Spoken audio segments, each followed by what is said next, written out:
दोस्तों, कहा जाता है कि जो ईश्वर हैं वह किसी न किसी रूप में आपकी सहायता जरूर करते हैं और जो रिश्तों की जोड़ियां होती हैं ऊपर वाला ऊपर से बना करके धरती पर भेज देता है। लेकिन जब यहाँ पर एक व्यक्ति का किसी महिला से किसी लड़की से शादी विवाह संपन्न हो जाता है, उसके बाद वह पुरुष या महिला अपने ही जीवन साथी के साथ अगर दगाबाजी करती है और दगाबाजी करने के साथ वह दूसरे निर्दोष को मौत के घाट उतार देती है तो रूह कांप जाती है। रिश्तों पर से एक बार विश्वास उड़ जाता है कि आखिर कोई करे तो करे क्या, जाए तो जाए कहाँ। आज की कहानी ही कुछ ऐसी है दोस्तों, जहाँ पर एक व्यक्ति एक महिला एक लड़की से शादी करता है और शादी करने के बाद उसको लेकर जाता है और वहाँ पर ले जाने के बाद जो उसका ठेकेदार होता है उससे अपनी बीवी का जिस्मानी सौदा करता है। जब उसकी बीवी इस बात से इनकार कर देती है तब वह ठेकेदार के साथ मिलकर अपनी बीवी की गला दबाकर हत्या कर देता है और हत्या करने के बाद इतने शातिराना ढंग से अपनी बीवी को रोड पे ले जा करके फेंक देता है और वहाँ पर ले जाने के बाद फिर उठाकर लाता है। कहता है कि किसी बाइक से या किसी गाड़ी से मेरी बीवी का एक्सीडेंट हो गया और हॉस्पिटल में ले जाने के बाद उसको डॉक्टर साहब मृत घोषित कर देते हैं। लेकिन उसकी एक गलती की वजह से वह व्यक्ति पकड़ा जाता है और अपना जुर्म कबूल करता है। दोस्तों, बिना देरी किए आइए जानते हैं कहानी शुरू से लेकर आखिर तक। नमस्कार, प्रणाम। मैं मोनू भारद्वाज हृदय तल की गहराइयों से आपका हार्दिक स्वागत करता हूं। दोस्तों, आज की जो सच्ची घटना है, यह घटना उत्तर प्रदेश का एक शाही जिला पड़ता है जौनपुर। जौनपुर के रहने वाले एक लड़की जिसका नाम होता है खुशबू प्रजापति, पिता का नाम विजय बहादुर, ग्राम खुआर्थी, पोस्ट सोतेपुर, थाना बरसटी, जिला जौनपुर, तहसील मड़ियाहू। दोस्तों, वहीं की रहने वाला जो विजय बहादुर हैं अपनी बेटी के लिए रिश्ता खोज रहे हैं। तभी उनको कोई बताता है कि एक लड़का है संदीप प्रजापति, जो कि सीताराम प्रजापति का लड़का है, ग्राम टेकारडी, पोस्ट मछलीशहर, जिला जौनपुर के साथ वह 2023 में अपनी बेटी की शादी तय कर देते हैं।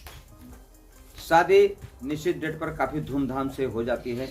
लड़की जैसे ही अपने घर पहुंचती है तभी कुछ दिनों के बाद उसको ऐसा एहसास होता है कि उसका जो पति है उसके साथ कुछ गलत कर रहा है।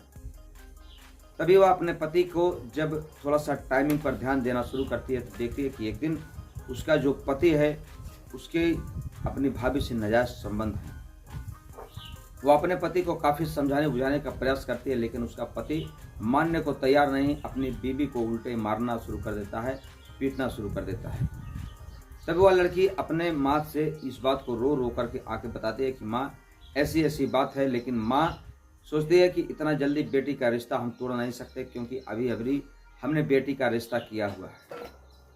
दोस्तों, वह अपनी बेटी को समझा बुझा करके फिर अपनी बेटी को उसी संदीप के साथ विदा कर देती है। लेकिन संदीप कुछ दिनों के बाद अपनी बीवी से कहता है कि चलो हम सब बम्बई चला जाए। जो खुशबू थी वह अपने पति के ऊपर पहले तो विश्वास नहीं कर रही थी, लेकिन पति के बार बार कहने पर वह मचल जाती है, बहक जाती है। उसका मन कहता है कि हो सकता है मेरे पति के अंदर कोई परिवर्तन हो गया हो।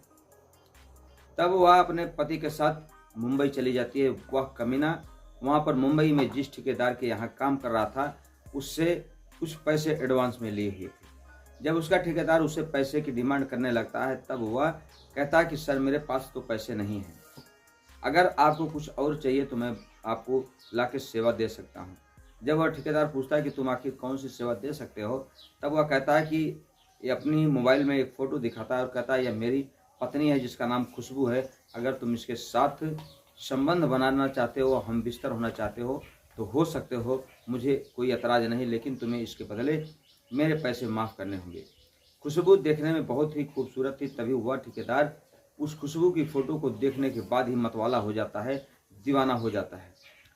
तभी वह संदीप अपने ठेकेदार को साथ में ले करके अपने रूम पर पहुंचता है और अपनी बीवी के साथ में उस ठेकेदार के साथ गलत संबंध बनाने के लिए प्रेरित करता है, जोर दबाव देता है। लेकिन जो खुशबू थी वह इस बात से इनकार कर देती है और जैसे वह ठेकेदार उसको अपनी बाहों में भरकर कुछ करने की सोच रहा था तभी वह उसको कान के नीचे जोरदार थप्पड़ लगा देती है। जैसे इतनी भयानक रूप वह ठेकेदार देखता है तो वह बिल्कुल डर जाता है और सोचता है कि अगर बाहर मैं जाऊंगा तो यह खोल करके सबसे बता देगी और मेरी बहुत बदनामी होगी, हो सकता है मुझे सलाखों के पीछे जाना पड़ जाए। तभी वह संदीप को साथ में लेता है और उस खुशबू के कमरे में जा कर के दोनों जबरदस्ती उसके साथ पहले शारीरिक संबंध बनाते हैं और बनाने के बाद फिर उसकी गला दबाकर हत्या कर देते हैं।